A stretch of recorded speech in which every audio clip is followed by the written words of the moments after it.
श्री रामकृष्ण भक्त मालिका स्वामी अद्भुतानंद द्वितीय भाग। जय ठाकुर जय मां। ईर्ष्या अभिमान आदि को जीतने के संबंध में भी ठाकुर की दृष्टि सर्वदा जागृत रहती थी। एक बार उन्होंने राखाल को पान लगाने के लिए कहा, पर राखाल बार बार इनकार करने लगे। ऐसे व्यवहार के भीतर निहित प्रगाढ़ प्रेम के प्रति लक्ष्य न करके लाटू केवल व्यावहारिक दृष्टिकोण से बोल उठे, यह क्या राखाल बाबू, आप उनका आदेश नहीं सुन रहे हैं और उनकी बातों पर जवाब दे रहे हैं। यह कैसा व्यवहार है? होते होते दोनों के बीच वाक युद्ध छिड़ गया। ठाकुर को भी इसमें बड़ा आनंद आया। वे पान लगाने की बात को भूल ही गए और रामलाल को पुकारकर कहने लगे, अरे रामलाल, राखाल और लाटू का युद्ध देखना हो तो आ जा रे। रामलाल आते ही सारी बात समझ गए। इसीलिए ठाकुर ने जब हंसते हुए पूछा, इनमें बड़ा भक्त कौन है, तो उन्होंने साहस से उत्तर दिया, मालूम होता है राखाल। लाटू उभर पड़े, मानो आग में घी पड़ गया हो। ठाकुर ने भी तब विनोद पूर्वक कहा, राखाल में ही अधिक भक्ति है। देखना राखाल कैसे हंस हंस कर बातें कर रहा है। और लाटू की ओर इशारा करते हुए, वह देख कैसा आपे से बाहर हो गया है। क्रोध तो चांडाल होता है। क्रोध में श्रद्धा भक्ति सब उड़ जाती है, मानो जोंक के मुंह पर नमक पड़ गया। लाटू अपना अपराध स्वीकारते हुए चुप हो गए। तब ठाकुर ने उन्हें समझाते हुए कहा, पान खाने की इच्छा इस देह को हुई थी, इसीलिए राखाल उसे अस्वीकार कर सका। देह के भीतर जो हैं, उनकी इच्छा यदि होती तो राखाल की मजाल नहीं थी कि उसे अस्वीकार करता। अंत में विवाद के शांत हो जाने पर लाटू ने ही पान लगाया। दक्षिणेश्वर में एक दिन किसी भक्त की असभ्यता पर लाटू का धैर्य छूट गया और उन्होंने उन्हें आड़े हाथों लिया। पता नहीं वे भक्त इससे दुखी हुए थे या नहीं, परंतु ठाकुर ने लाटू से कहा, यहां जो लोग आते हैं उन्हें ऐसी कठोर बातें नहीं कहनी चाहिए। एक तो वे ऐसे ही संसार की ज्वाला में जल भुन रहे हैं, फिर यहां आने पर भी यदि तुम उनकी गलतियों पर इतनी कठोर बातें कहकर उन्हें दुख दोगे तो बताओ वे लोग और कहां जाएंगे। इतने पर ही संतुष्ट न होकर दूसरे दिन उन्होंने लाटू को उन भक्त के घर भेजा जिससे उनके मन का कष्ट दूर हो जाए। लाटू के भक्त के यहां से लौटने पर उन्होंने पूछा, क्यों रे, यहां का भी प्रणाम कह आया ना? ठाकुर का प्रणाम भक्त को, यह भला कैसी बात है? लाटू भला क्या उत्तर देते। पर ठाकुर का प्रणाम कहने उन्हें पुनः भक्त के घर जाना पड़ा। प्रणाम की बात सुनते ही भक्त आकुल होकर रोने लगे और लाटू भी उनकी भक्ति का यथार्थ परिचय पाकर अपना भ्रम समझ गए। एक बार लाटू ने ठाकुर की चेतावनी सुनी थी, अरे देखना, कहीं इसे, अर्थात अपनी ओर संकेत करते हुए, भूल मत जाना। इसे कहने पर कहीं लाटू शरीर मात्र न समझ बैठे, इसीलिए उस दिन ठाकुर ने वार्तालाप के प्रसंग में उनका लक्ष्य स्पष्ट रूप से अपने भीतर अवस्थित ईश्वर की ओर आकर्षित किया। लाटू ने भी उस दिन से ठाकुर को ईश्वर समझकर अपना जीवन सर्वस्व बना लिया, पर पूर्णतया ईश्वर बोध रहने से सेव्य सेवक लीला की प्रेरणा नहीं होती। इसीलिए लाटू ने भी बाद में किसी भक्त के पूछने पर कहा था, ऐसा होने पर क्या उनकी सेवा की जा सकती है या उनके निकट रहा जा सकता है?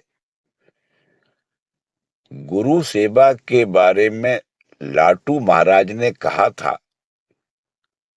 गुरु को जिस दिन माता पिता के समान समझ सकोगे, उसी दिन से उनकी कुछ सेवा में लग सकोगे, उसके पहले नहीं। सेवा में उनकी तन्मयता का एक ही दृष्टांत देना पर्याप्त होगा। एक बार रात को ठाकुर बिना किसी को कुछ बताए बाहर चले गए। उस दिन पता नहीं क्यों लाटू का मन जप में नहीं लगा। हृदय में एक रिक्तता का अनुभव करते हुए वे ठाकुर के कमरे में लौट आए। देखा तो ठाकुर वहां नहीं थे। उन्होंने सोचा कि ठाकुर शौच के लिए गए होंगे, अतः उधर ही चल पड़े।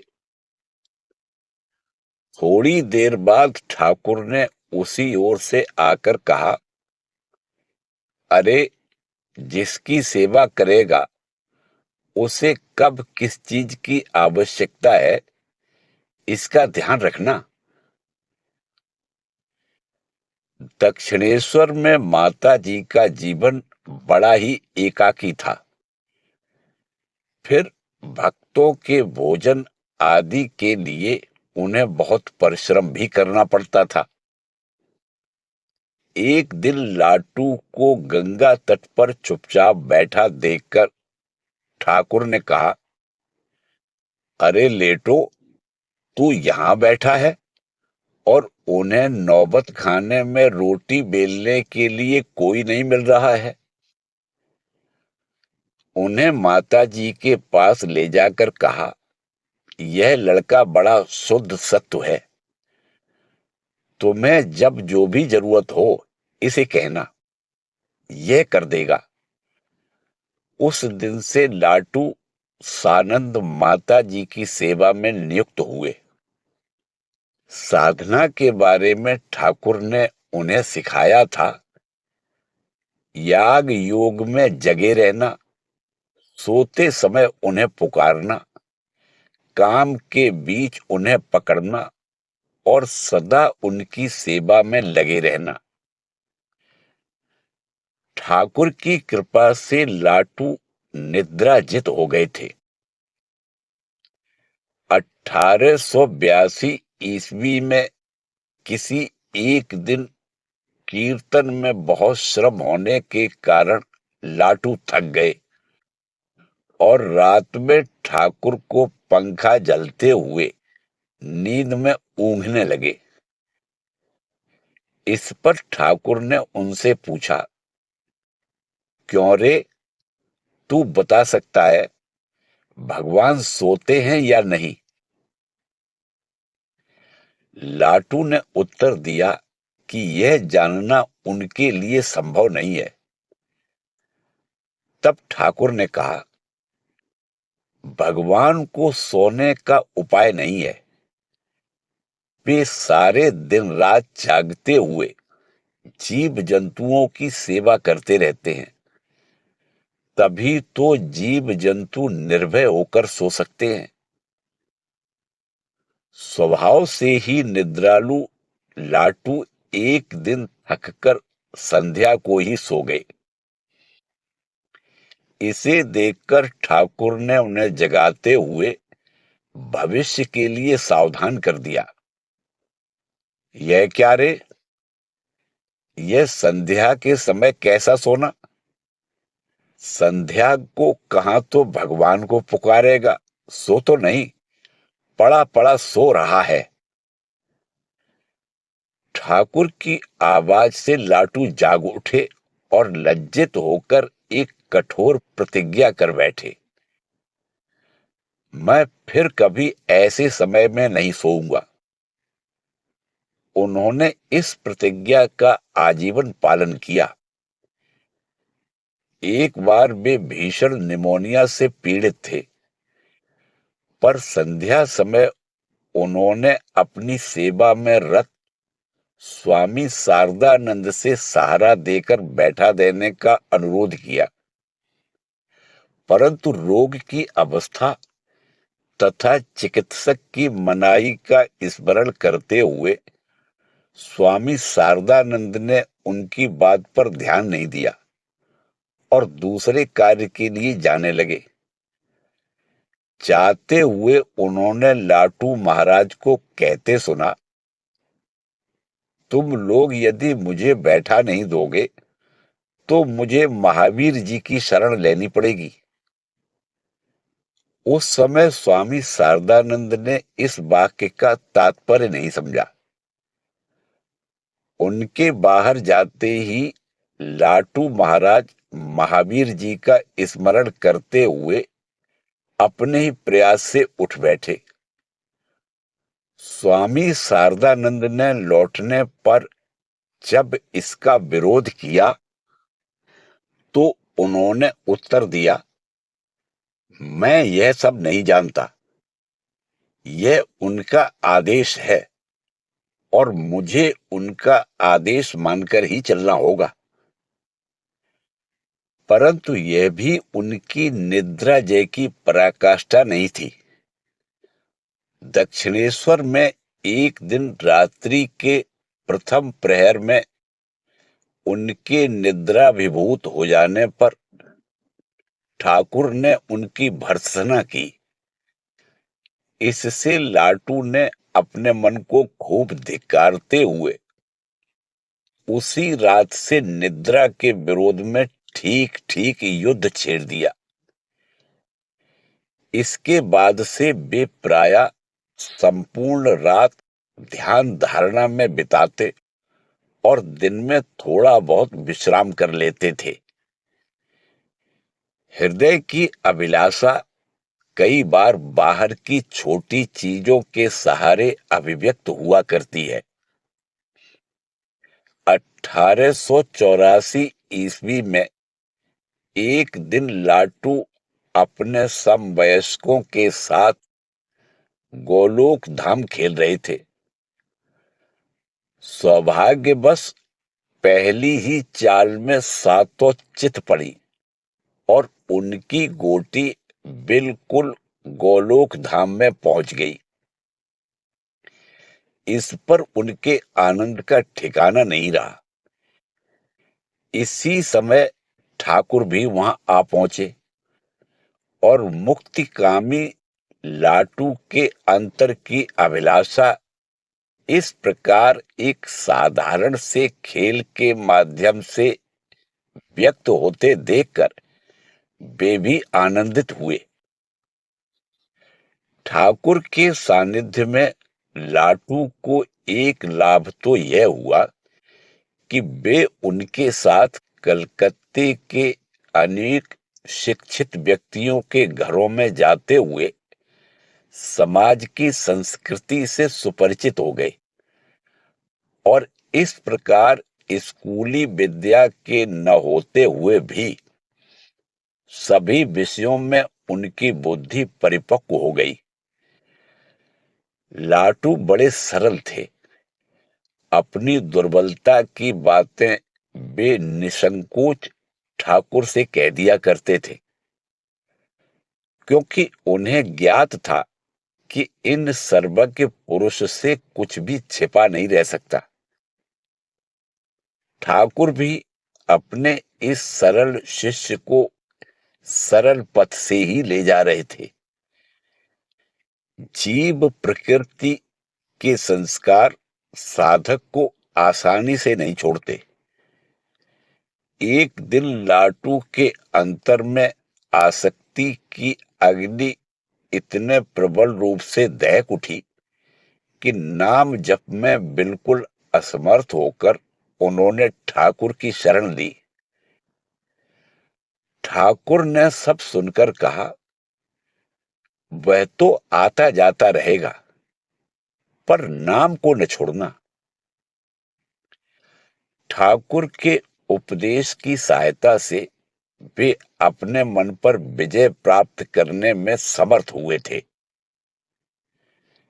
ठाकुर के श्रीमुख से भिक्षा की प्रशंसा सुनकर लाटू बीच बीच में भिक्षाटन के लिए बाहर जाया करते थे।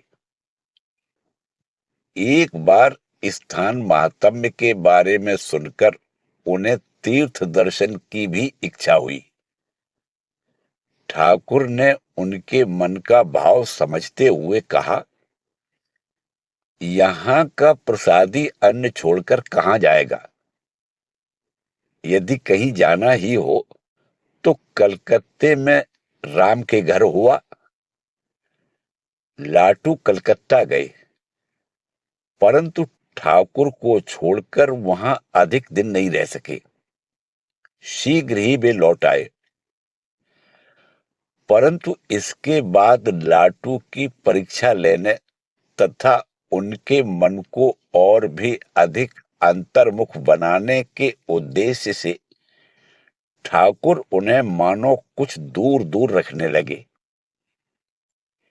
इस दुख से लाटू के हृदय में तीव्र वेदना होने लगी। अंत में माता जी की शरण लेने पर उन्हें सांत्वना मिली और ठाकुर ने भी पहले की ही तरह पुनः स्वीकार लिया। लाटू में कई बातें बड़ी विचित्र थी, पर ठाकुर उन्हें स्नेह की दृष्टि से ही देखते थे। दक्षिणेश्वर निवास काल में प्रातः काल नींद खुलने पर लाटू सर्वप्रथम ठाकुर का दर्शन करते थे। उस समय ठाकुर यदि अपने कमरे में न रहते तो वे किसी दूसरे को पहले देख लेने के भय से आंखें मूंदे हुए ही पुकारा करते थे,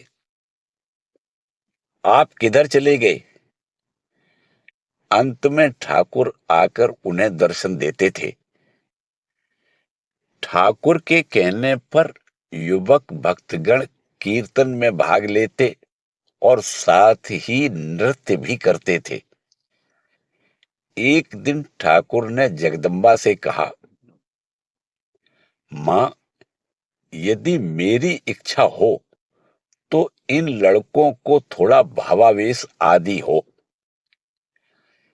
इसके बाद ही विष्णु मंदिर में कीर्तन के समय लाटू भावावेश में ऐसा हुंकार करने लगे कि सारा मंदिर प्रतिध्वनि से भर गया। एक दिन श्री रामकृष्ण देव के कमरे में कीर्तन खूब जमा था। कीर्तन के बाद खोका महाराज ने उनसे पूछा, आज जो कीर्तन हुआ उसमें किसको ठीक ठीक भावावेश हुआ था? ठाकुर ने थोड़ा सोचकर कहा, आज लाटू को ही ठीक ठीक भावावेश हुआ, बाकी सबको थोड़ा थोड़ा हुआ था, परंतु ठाकुर को अति कहीं भी पसंद नहीं था। अतः एक दिन उन्होंने लाटू को सावधान कर दिया, अरे ज्यादा नाचना कूदना अच्छा नहीं, उससे कभी कभी भाव भंग हो जाता है। भाव को गुप्त न रख सकने से वह अंतर्मुखी नहीं होना चाहता। एक दिन ब्राह्म मुहूर्त में सभी को अपने कमरे में ध्यान में बैठाकर ठाकुर गाने लगे, जागो मां कुल कुंडलिनी। अचानक लाटू ऊहू कहकर चिल्ला उठे। सुनते ही श्री रामकृष्ण देव ने उनके दोनों कंधों को अपने हाथों से पकड़कर दबाए रखा। लाटू आसन पर स्थिर नहीं रह पा रहे थे। शीघ्र ही वे बाह्य चेतना खो बैठे, पर ठाकुर का वह भजन वैसे ही चलता रहा। एक दिन ठाकुर ने लाटू को शिव मंदिर में ध्यान करने भेजा। थोड़ी ही देर में ध्यान करते हुए उनका मन कालातीत अवस्था में पहुंच गया। तीसरा प्रहर आ गया, फिर भी उनकी बाह्य चेतना नहीं लौटी। संवाद पाकर ठाकुर शिव मंदिर में आए और पंखा लेकर लाटू को झलने लगे। शीतल वायु के स्पर्श से धीरे धीरे लाटू के शरीर में कंपन होने लगा। तब ठाकुर ने कहा, अरे दिन तो ढल आया, संध्या आदि की तैयारी कब करेगा? ध्यान भंग होने पर ठाकुर को बयार करते देखकर लाटू इतने संकोच में पड़ गए कि मानो कोई अपराध कर बैठे हों। उन्होंने ठाकुर को बताया कि शिव की ओर स्थिर दृष्टि से देखते हुए उनके सम्मुख एक ज्योति प्रकट हुई और उससे सारा कक्ष पूर्ण हो गया। उसके बाद उन्हें कुछ भी पता नहीं चला। ठाकुर ने केवल इतना ही कहा, वाह बहुत अच्छा, इस तरह और भी कितना देखेगा। अब एक गिलास पानी तो पी ले। यह कहते हुए उन्होंने उनको सस्नेह पानी पिलाया। एक बार लाटू ध्यान करने बैठे और थोड़ी ही देर में मिट्टी में मुंह रगड़ते हुए गुंगवाने लगे। शीघ्र ही ठाकुर ने वहां आकर उन्हें चित सुला दिया और उनकी छाती को सहलाते हुए उन्हें सहज अवस्था में ले आए। फिर कहा, चुप रहा बेटा, चुप रहे। क्या आज तूने मां काली के दर्शन किए हैं? एक और दिन गहरी रात को ठाकुर ने अपने त्यागी संतानों को जगाया और ध्यान करने को अलग अलग स्थानों में भेज दिया। तद अनुसार लाटू ने बेलतला में ध्यान किया। ध्यान करके वे जब लौटे तो ठाकुर ने कहा, आज लाटू का पुनर्जन्म हुआ है। एक बार लाटू पंचवटी में ध्यान मग्न थे। ठाकुर ने विष्णु मंदिर के पुरोहित द्वारा उन्हें बुला भेजा, परंतु लाटू निश्चल बैठे रहे। तब नरेंद्र वहां पहुंचे और उनकी परीक्षा लेने के लिए एक लकड़ी लेकर वृक्ष की शाखा पर जोर जोर से प्रहार करने लगे, किंतु फिर भी लाटू को होश नहीं आया। अंत में ठाकुर ने वहां पहुंचकर लाटू की अवस्था देखी और नरेंद्र को ऐसा करने से मना कर दिया। उन दिनों लाटू सारी रात ध्यान धारणा में ही बिताया करते थे और दिन में भी उनका आवेश चलता रहता था। इसीलिए ठाकुर ने कहा था, लाटू चढ़ा ही हुआ है, शीघ्र ही लीन हो जाने की संभावना है। इसी बीच ठाकुर गले के रोग से पीड़ित होकर चिकित्सा के लिए श्यामपुकुर आए। साथ में सेवक लाटू भी आए। वहां पर भाव के आवेग में लाटू एक दिन अपने शरीर का कुर्ता फाड़ने लगे। इस पर ठाकुर ने तुरंत ही उनके कुर्ते का बटन खोलकर उनकी छाती सहला दी। धीरे धीरे लाटू का भाव शांत हुआ, परंतु इस प्रकार के भावावेश होते रहने पर भी लाटू सर्वदा ठाकुर की सेवा में तत्पर रहा करते थे। उसमें कभी ढिलाई नहीं होती थी। उन्होंने बाद में कहा, उनकी सेवा ही तो तुम्हारी उपासना है। हम लोगों के लिए क्या कोई दूसरी भी उपासना है? वैसे किस प्रकार श्वास छोड़ना चाहिए, किस ओर मुख करना चाहिए, कितने बार मंत्र जपना चाहिए, ये सभी बातें ठाकुर उन लोगों को सिखाया करते थे। फिर भी लाटू जानते थे कि असली उपासना तो उनकी सेवा ही है। इसके बाद काशीपुर का अध्याय शुरू होता है। वहां पर लाटू सेवा के साथ साधना में डूबे रहते थे। एक दिन ठाकुर का सिर सहलाते सहलाते अचानक लाटू का हाथ थक गया, देह स्थिर हो गई और नेत्र स्पंदन रहित। दो चार बार पुकारने या शरीर पर हाथ रखने पर भी कोई उत्तर नहीं मिला। बाद में इस घटना के प्रसंग में लाटू महाराज ने कहा था, एक दिन काशीपुर में मैं उनके सिर को सहला रहा था। उस समय मेरे सामने यह जगत खुलकर प्रकट हो गया। उस जगत में जो कुछ दिखा उसे आंखें धारण नहीं कर सकी। जो स्वाद मिला उसे जीभ चख नहीं सकी।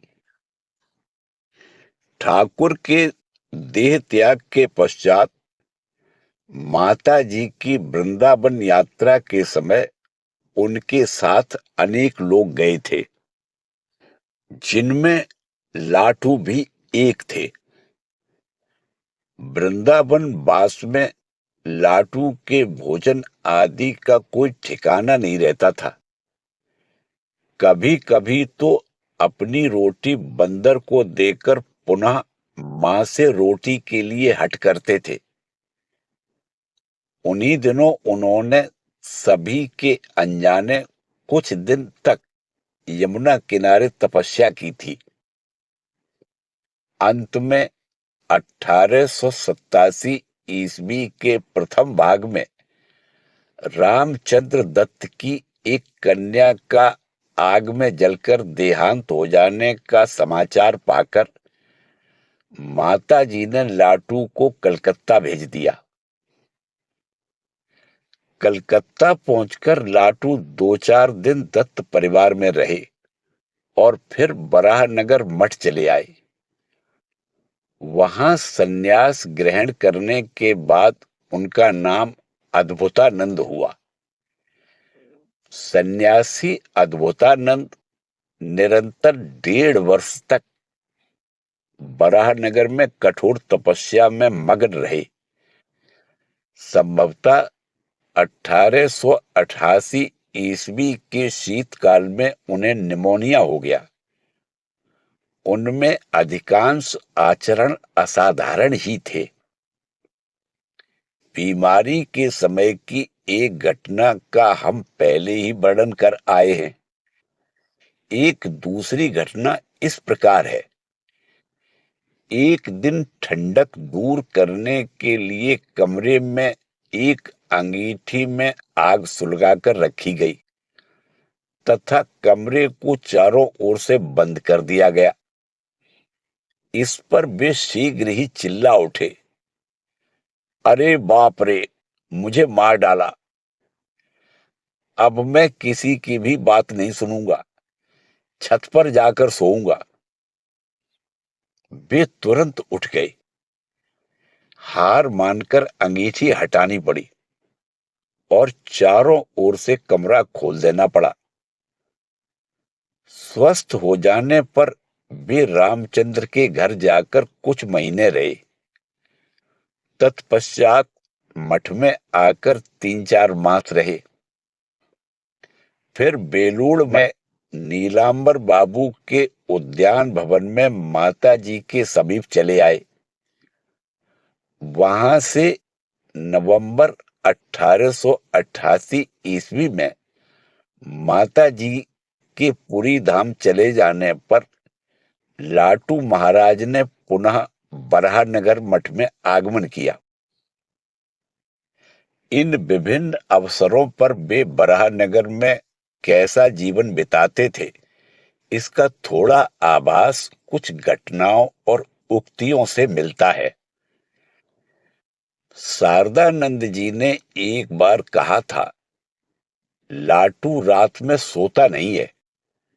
रात के प्रारंभ में वह नींद का बहाना करते हुए खर्राटे भरता है और फिर सबके सो जाने पर माला लेकर जप करने बैठ जाता है।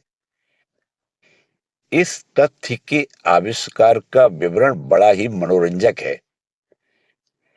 एक रात खटखट की आवाज सुनकर शारदानंद जी को लगा कि चूहा घुस आया है।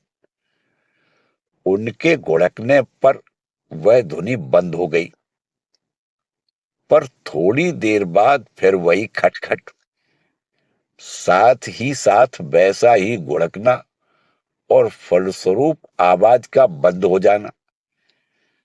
बार बार ऐसा होने पर स्वामी शारदानंद के मन में संदेह हुआ।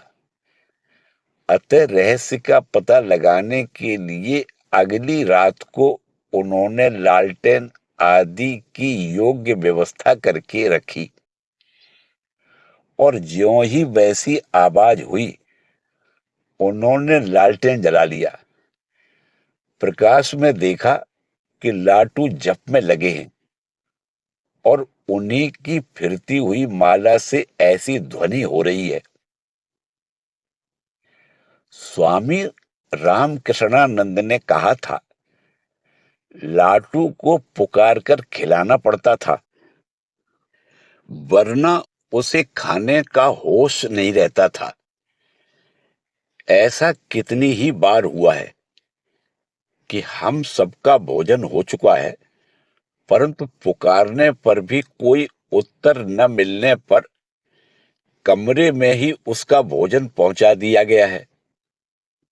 दोपहर बीत गई, संध्या बीत गई, रात को उसे पुकारने गया हूं, पर लाटू उसी प्रकार चादर ताने पड़ा है और दोपहर का भोजन ज्यों का त्यों पड़ा हुआ है। बहुत टेर पुकार, हल्ला गुल्ला करके तब कहीं उसे खिलाया जाता था। 1892 ईस्वी में मठ आलम बाजार को स्थानांतरित हुआ, परंतु वहां लाटू महाराज नियमित रूप से कभी नहीं रहे, केवल बीच बीच में आया करते थे। आलम बाजार की एक घटना से ठाकुर के प्रति उनकी अनन्य भक्ति तथा गलती दिखा देने पर उसे बिना दुविधा के स्वीकार कर लेने की प्रवृत्ति का प्रमाण मिलता है। 1893 ईस्वी में एक दिन स्वामी अभेदानंद द्वारा रचित स्तोत्र का पाठ हो रहा था, जिसका प्रारंभ का श्लोक था, निरंजनम नित्यम अनंत रूपम भक्तानुकंपा धृत विग्रहम वै ईशावतारम परमेश मीड्यम तम रामकृष्णम शिरसा नमामि।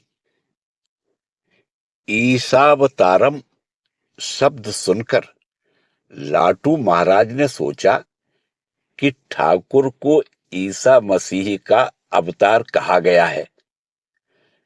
अतः उन्होंने स्वामी शारदानंद जी से कहा, ऐसा दिखाई देता है कि तुम लोग इसी बीच में उन्हें भूल गए, ईसा की पूजा करने लगे हो।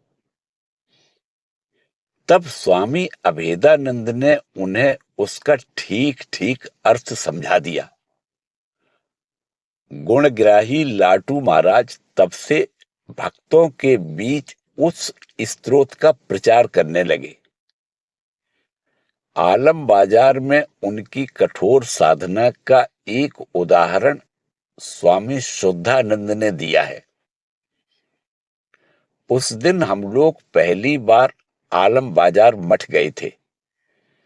देखा कि एक व्यक्ति सीधे तने हुए खाट पर पड़े हैं और दूसरे दो लोग उन्हें पकड़कर खींचातानी कर रहे हैं। बहुत दिनों के बाद जब उनसे पूछा कि उनके इस प्रकार लेटे रहने तथा दूसरों के खींचातानी करने का कारण क्या था, तो उन्होंने बतलाया, सोचा था कि अब भोजन नहीं करूंगा, अन्न त्याग दूंगा, इसीलिए पड़ा था।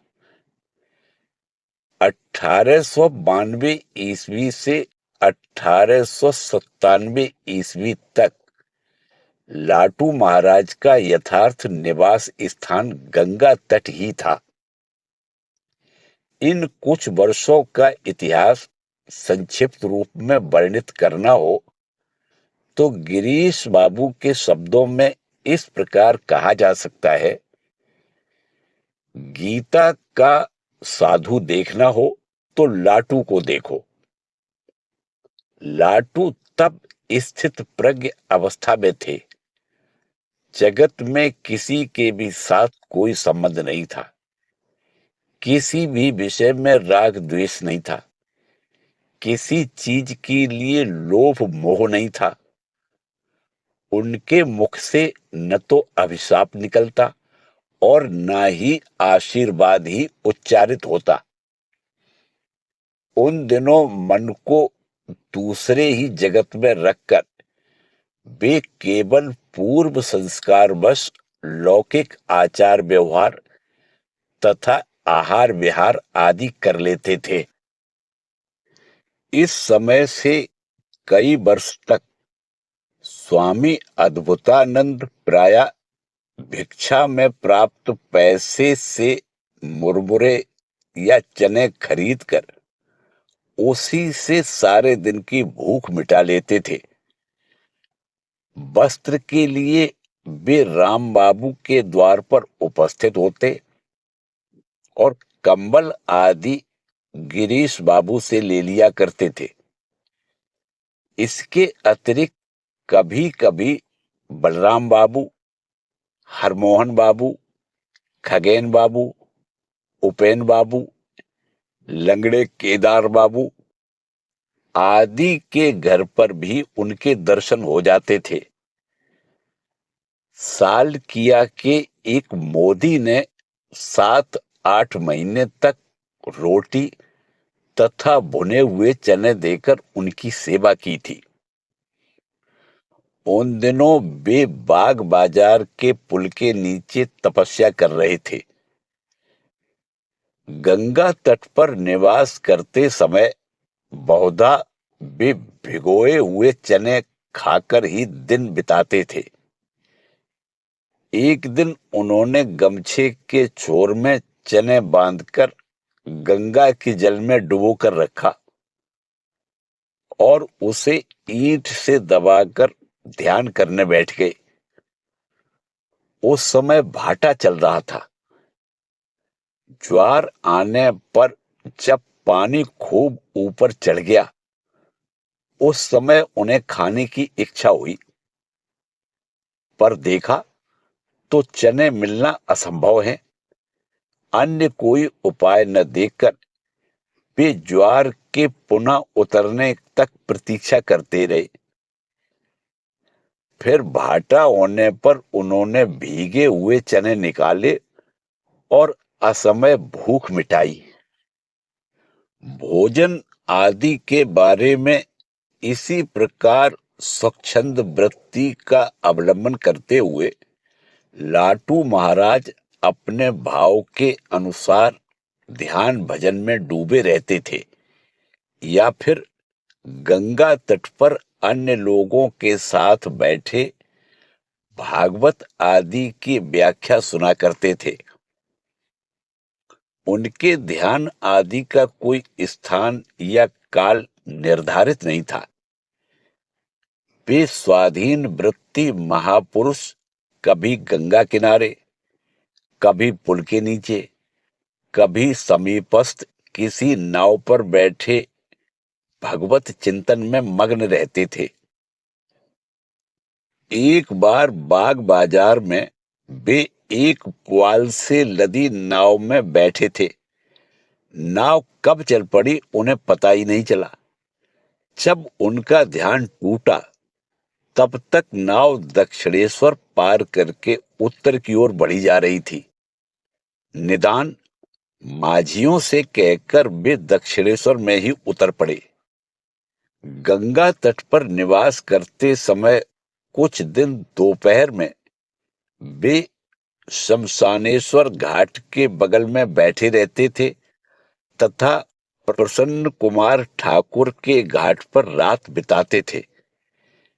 फिर मध्य रात्रि में द्वार मंडप की छत पर चढ़कर जप ध्यान में तल्लीन हो जाते थे।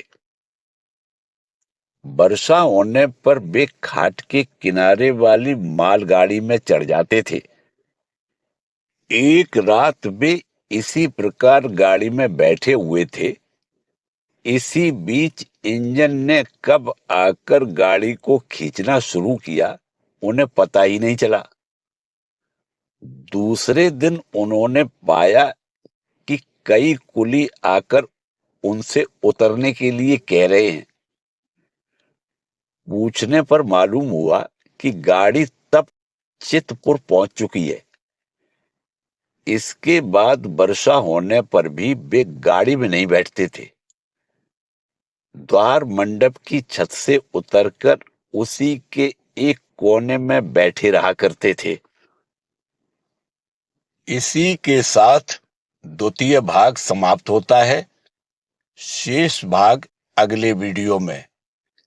जय ठाकुर, जय मां।